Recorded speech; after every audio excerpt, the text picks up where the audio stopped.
अगर आप किसी प्रॉपर्टी को खरीदते हैं या फिर किसी प्रॉपर्टी को परचेस करते हैं किसी से, या फिर आपको प्रॉपर्टी किसी से दान पत्र में मिलती है, या फिर प्रॉपर्टी आपको रजिस्टर्ड वसीयत के तौर पर मिलती है और आप उस प्रॉपर्टी का म्यूटेशन कराना चाहते हैं, तो रजिस्टर्ड तौर पे आपको उसका म्यूटेशन कराना होता है। लेकिन आप प्रॉपर्टी अगर सेल डीड के बेस पे खरीदते हैं, जैसे कि क्रय विक्रय के आधार पर अगर आप किसी प्लॉट को खरीदते हैं, किसी प्रॉपर्टी को खरीदते हैं, तो उसका दाखिल खारिज रजिस्ट्री के बाद आपको कराना होता है। प्रॉपर्टी का म्यूटेशन होने के बाद ही आप प्रॉपर्टी के रियल ऑनर बनते हैं। यानी कि अगर आप प्रॉपर्टी की रजिस्ट्री करा चुके हैं तो रजिस्ट्री कराने के बाद आप उसके रियल ऑनर नहीं होंगे जब तक कि आपका उस प्रॉपर्टी में म्यूटेशन नहीं किया जाता है। तब तक आपको क्रेता का नाम हटा के, यानी कि विक्रेता का नाम हटा के क्रेता का नाम उस प्रॉपर्टी में दर्ज नहीं किया जाता है। प्रॉपर्टी म्यूटेशन के नए नियम 2021 के आ चुके हैं, जिसके अंतर्गत काफी सारे प्रॉपर्टी म्यूटेशन से रिलेटेड नए नियमों को जोड़ा गया है और बहुत सारे बदलाव किए गए हैं। सो आज की इस वीडियो में मैं आपको दाखिल खारिज प्रॉपर्टी म्यूटेशन के नए नियम के बारे में बताऊंगा कि ये नए नियम क्या है और आपको कैसे अपनी प्रॉपर्टी का म्यूटेशन जल्दी से जल्दी कराना चाहिए और किस प्रोसेस में आपको कराना चाहिए। तो चलिए चलते हैं कंप्यूटर स्क्रीन पर। मैं हूं चंद्रभान चक्रवर्ती, आप देख रहे अपना यूट्यूब चैनल टेक रेवेन्यू। अगर आप वीडियो पे नए हैं तो आप वीडियो को लाइक करके चैनल को सब्सक्राइब कीजिए और नोटिफिकेशन को इनेबल कीजिए। चलिए चलते हैं कंप्यूटर स्क्रीन पर।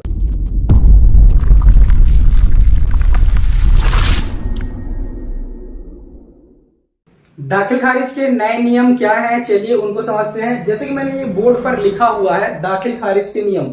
पहले जो दाखिल खारिज होता था, अगर आप किसी प्रॉपर्टी को खरीदते थे तो रजिस्ट्री होने के बाद चाहे जब आप नामांतरण के लिए एप्लीकेशन कर सकते थे, लेकिन अब जो हो रहा है रजिस्ट्री के साथ ही दाखिल खारिज का काम हो रहा है। पहले सबसे पहले प्रोसेस में अगर हम समझे तो पहले होता है विक्रेता का स्व प्रमाणीकरण। इसमें क्या है कि अगर आपने किसी प्रॉपर्टी को खरीदा है किसी से, मान लीजिए अपन ए जो है प्रॉपर्टी को बेचने वाला है, अब बी प्रॉपर्टी को खरीदने वाला है, तो जब बी प्रॉपर्टी की रजिस्ट्री कराता है, जब बी प्रॉपर्टी को खरीदता है ए से, तो रजिस्ट्री के टाइम ही विक्रेता की सहमति यानी कि स्व प्रमाणीकरण उसका ले लिया जाता है।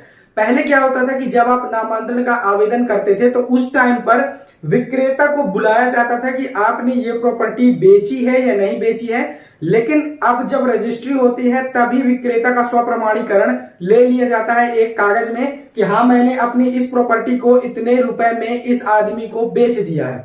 ये स्व प्रमाणीकरण काम में आता है दाखिल खारिज के टाइम पर।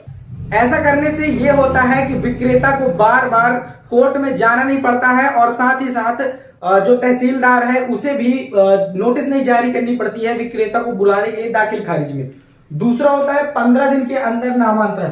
अब रजिस्ट्री होने के बाद 15 दिन के अंदर किसी भी प्रॉपर्टी के नामांतरण को करना ही है। यानी कि अगर आपने किसी प्रॉपर्टी को खरीदा है, उसकी रजिस्ट्री अगर आपने कराई है, तो साथ ही साथ नामांतरण की प्रोसेस जो होती है वो 15 दिन के अंदर अंदर हो जाती है। यानी कि अगर आप किसी प्रॉपर्टी को किसी से खरीदे हुए हैं और आप उस प्रॉपर्टी की रजिस्ट्री करा चुके हैं, तो उसकी रजिस्ट्री होने के 15 दिन के बाद ही आपको उस प्रॉपर्टी का नामांतरण हो सकता है अगर आप उसके लिए एप्लीकेशन करते हैं तो।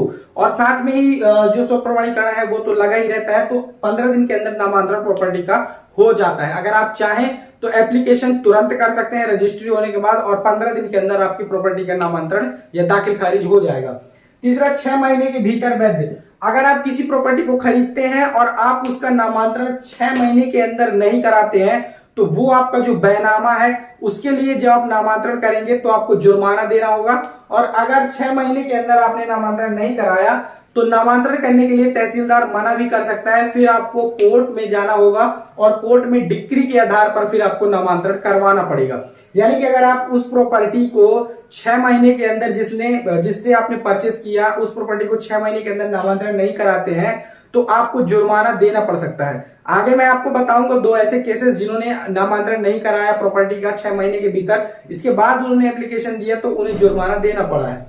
तीसरा, 5,000 का जुर्माना। अगर आप प्रॉपर्टी का नामांतरण 6 महीने के अंदर अंदर प्रॉपर्टी जब से खरीदे नहीं कराते हैं तो आपको 5,000 का जुर्माना देना पड़ेगा।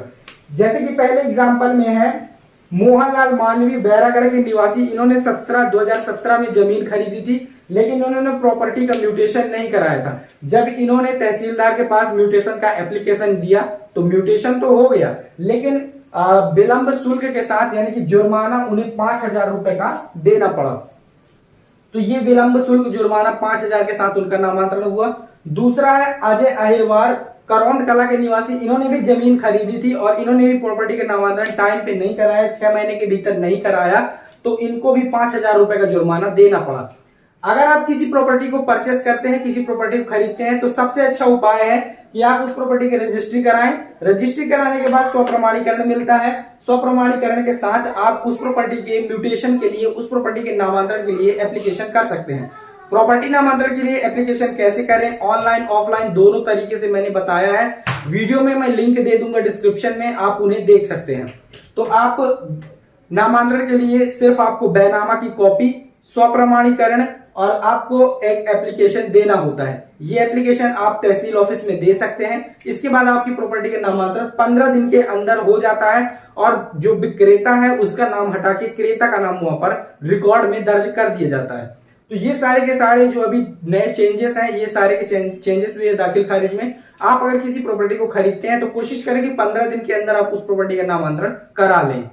गाइस, ये थी आज की वीडियो। आज की इस वीडियो में आपने जाना कि आप दाखिल खारिज के नए नियमों के आधार पर कैसे प्रॉपर्टी का म्यूटेशन करा सकते हैं। दाखिल खारिज के नए नियम क्या है। गाइस, अगर वीडियो पसंद आया हो लाइक करें, दोस्तों के साथ शेयर करें और अगर आपके मन में कोई डाउट है तो आप कमेंट सेक्शन में पूछ सकते हैं।